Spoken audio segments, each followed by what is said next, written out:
Let's go. Wednesday afternoon. But yeah, we know players in Real Madrid and him particularly, they are brilliant. And again, I never quite know who votes for the Ballon d'Or, whether the different clubs here get a vote or the public. I don't know. I don't understand how that happens, or whether it's UEFA who does it. But you hope that they do it in a fair way. Obviously, Rodri won it last time, and British teams have had players who've won it in the past.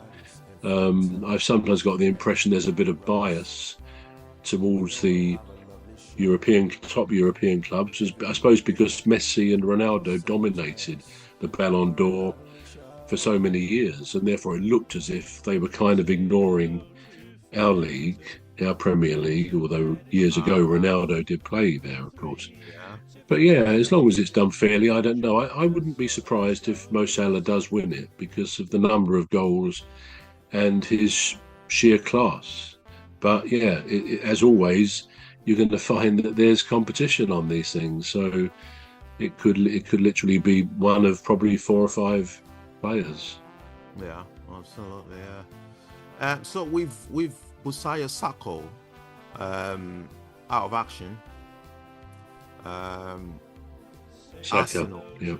Saka, yeah. Yeah.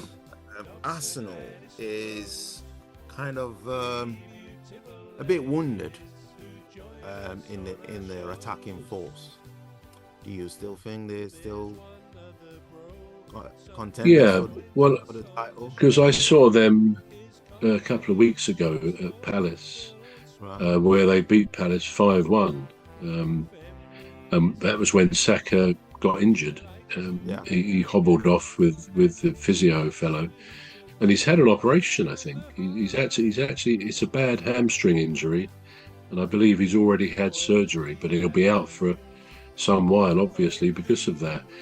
But it's interesting because in the first half they didn't have all of their top players out there, and I can't remember the score in the first half. I think Palace scored. I can't remember whether we scored first, but at half time it was pretty level, and it was only in the second half that Arsenal got better, because at half time he brought on Ødegaard, who's the captain, and Saka, Martinelli, I believe, who weren't there in the first half. And the difference in the team, the Arsenal team in that second half, was stark. No disrespect to the players in the first half, but it did feel like Palace matched them in all areas of the game. But really, once he brought on those 3 players, maybe 4, for the second half, I guess he was resting them. He's rotating players, which is why he hadn't selected them in the first half.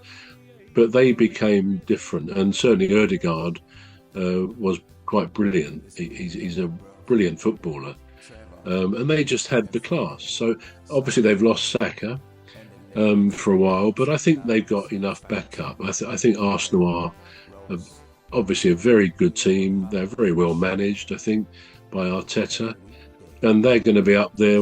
I think it's going to be between Arsenal and Liverpool, and it's going to be perhaps a close run thing, although at the moment I think Liverpool are quite a few points ahead, but that can, if they just lose 1 or 2 games, that could change. But yeah, I think Arsenal will be up there because they are clearly a very good football team. And I think Saka will be missed, but I think they've got enough strength in depth there to cover that.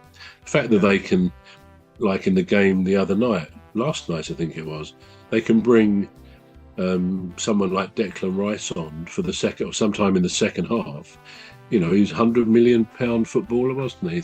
And he's a very good footballer. But the fact that he's rotated as well, which is obviously the way they do it in these top teams, it seems strange him being on the bench in the first half and so on. But they've got these players to bring on, and that makes all the difference, because if you get a bad injury like Saka, you really can still carry on pretty much as you were because of the quality in the team. So yeah, I think Arsenal will be up there near the end. I still think Liverpool will probably edge it and win, but Arsenal will be close. What would be the biggest shock is if Nottingham Forest did a Leicester and somehow won it. I mean, their progress is phenomenal. I mean, I think on the Monday Night Football on Sky, I think Jamie Carragher at the beginning of the season had asked who were the 3 clubs to be relegated. He chose one of them as Nottingham Forest.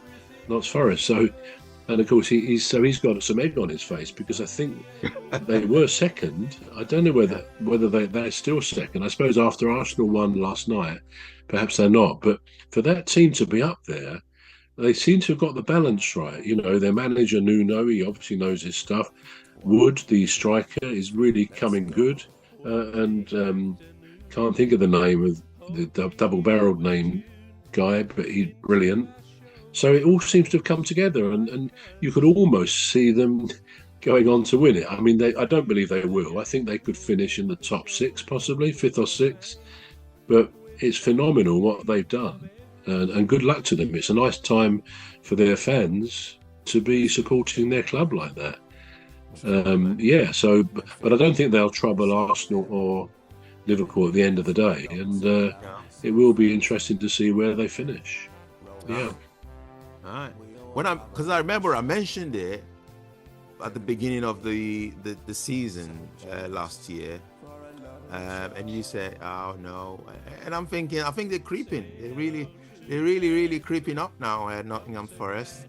Because I remember mentioning it, and I said, "Are we going to see a Leicester-like kind of situation?" Soft family and the ladies, Dr. Gladys and Phantom and Rose. We all have a lovely show every weekday, so join us for a lovely show. Say hello to Phantom